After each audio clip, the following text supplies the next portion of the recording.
Hello mga Kalpa Rider, nandito na naman tayo, magbibigay na naman tayo ng konting tips tungkol sa pag-overheat ng motor natin. Pero kung bago ka pa sa aking channel, paki-subscribe lang po at paki-click na din yung notification bell para updated po kayo sa susunod kong mga video. Nag-upload po ako ng video ng 2 hanggang 3 sa isang linggo. At kung may mga suggestion po kayo, maaari lamang na i-comment nyo lang po sa baba. So simulan na natin. Dahil takinit na ngayon, normal na nakakakita tayo ng mga nako-overheat na mga sasakyan, kasama na riyan ang motorsiklo. Ang kalimitan dahilan ng pag-wild ng motorsiklo ay ang kakulangan sa langis o kapag mayroong tagas ang makina ng motorsiklo, no? Nangyayari ang overheat o ang pag-wild ng motorsiklo kapag malayuan ang biyahe ng rider nang hindi sinusuri ang kanyang langis o kapag hindi nadadagdagan ng langis ang motorsiklo. Isa ring itinuturong dahilan ng overheat ay ang sobrang pagharurot ng motorsiklo. Ilan pang dahilan kung bakit naka-overheat ang makina ng motorsiklo ay dahil kinukulang sa langis, di kaya barado ang muffler, nauubusan ng tubig ang water cooling at sobrang lapot ng langis sa makina. Malalamang na nag-overheat ang motor kapag meron narinig na tila sumingaw mula sa makina nito. Ayon sa mga mekaniko, malalaman na nag-overheat ang makina kung sobrang init ng singaw, lalo na sa block ng motorsiklo. Kahit na anong piga sa throttle o silinyador ay hindi na ito makakarga ng langis, kaya tuluyang mamamatay ang makina ng motorsiklo. Palatandaan na naka-overheat na ito ay ang paghihirap o matigas sipain ang kickstarter, no? Ito ay dahil stuck up na ang piston ring ng makina, kaya mas makakabuting huwag nang pilitin paandarin ang makina at hayaan mo nang lumamig ito, no? Ang mabisang paraan kapag nakaranas ng overheat habang nasa kalye ay tapakan ang kambyo ng motorsiklo, kontrolin ng manibela upang hindi madisgrasya, saka i-off ang susi ng motorsiklo at saka pumilit sa kalsada. A few moments later. Kung meron naman tagas sa makina, dapat na itong takpan mabuti, no? At magdagdag po tayo ng langis at kung pwede dalhin na sa pinakamalapit na motor shop para ipatingin.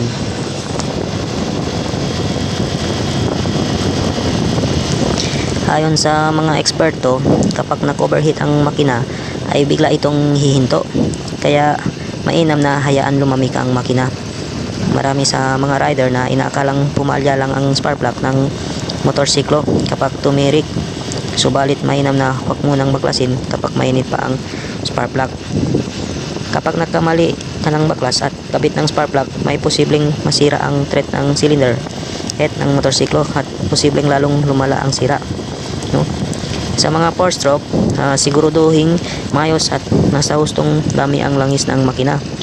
Huwag ding tatanggalin ang plastic cover na nakabit sa makina na nasa bandang block o cylinder kung saan nakalagay ang piston at piston ring ng motorsiklo.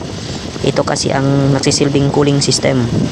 Sa mga 2-stroke, kung maaari kada 4 na buwan kay magpatiknan na, no, sa mekaniko kung ayos pa ang piston ring, dahil mas mabilis mag-stack up ang piston ring dahil sa inihahalong tuti oil.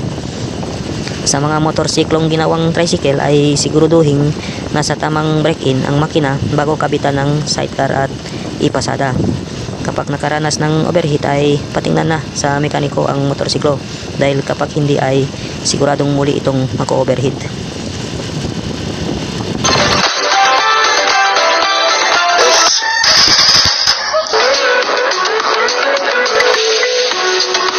Lalagyan ko to ng electrical tape.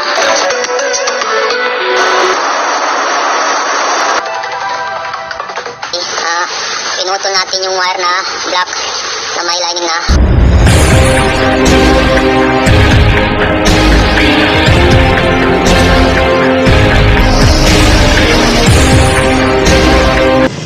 So ano-ano ba ang ginagawa, no, kapag i-tune up ang motor? Isa siguro ang carburetor na dapat linisin. Kung barado ito ay magiging palyado ang motorsiklo dahil hindi sapat ang may bibigay na gasolina sa piston kung saan sinusunog ang gasolina. Tinitingnan din ang spark plug kung ayos pa ang kondisyon, no? Sa mga 4-stroke na motorsiklo, mayroon ang mga ito ng barbula kung saan may saktong clearance ang barbula. Kasama rin sa tune up ang pagpapalit ng langis upang lalong maging maganda ang tagbo ng makina. Sa may mga motorsiklo na meron mga platino o contact point, isa rin ito sa dapat tingnan. At tulad ng barbula ay may tamang distansya para rito. Importante rin tingnan ang air cleaner dahil kung marumi ito, walang duda na mahirapan ang paghatak ng motor, no? So yun, ipinapayo rin ng mga eksperto na kapag nakaramdam ng mahina ang hatak ng motorsiklo ay patingnan mo na ang air cleaner at huwag mo nang ipa-tune up, no? Ipalinis ang air cleaner at subukan kung bumalik na sa dati ang tagbo at ayos na yun.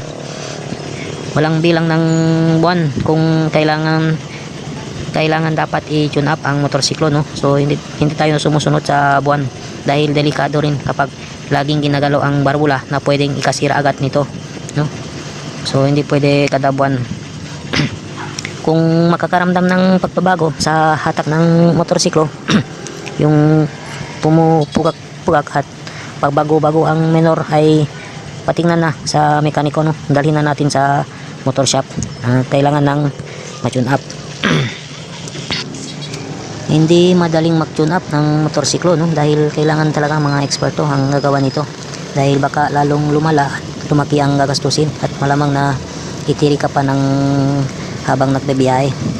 Sa mga bagong motorsiklo, kapag umabot na sa 1,200 km ang naitatagbo, ay dapat ipa-tune up upang mailagay sa tamang sukat ang barbula o platino ng makina at mapalitan ng bagong langis.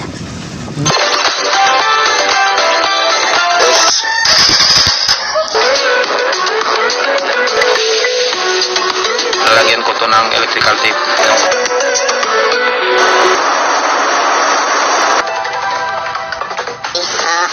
Pinutol natin yung wire na black na may lining na.